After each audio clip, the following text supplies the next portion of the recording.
Symbol నేర్చుకున్నాం కదా, ఆ సింబల్ని ఇలా యాడ్ చేసుకుంటే మనకి మ్యాంగో పైన కూడా ఒక కొత్త డిజైన్ అనేది యాడ్ అవుతుంది ఫ్రెండ్స్.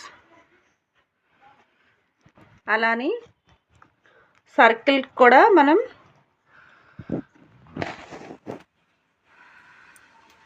ఇలా యాడ్ చేసుకుంటే ఇంకో ఫ్లవర్ అనేది మనకి యాడ్ అవుతుంది.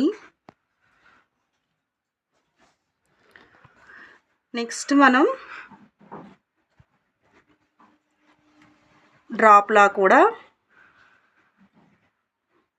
నేర్చుకుంటే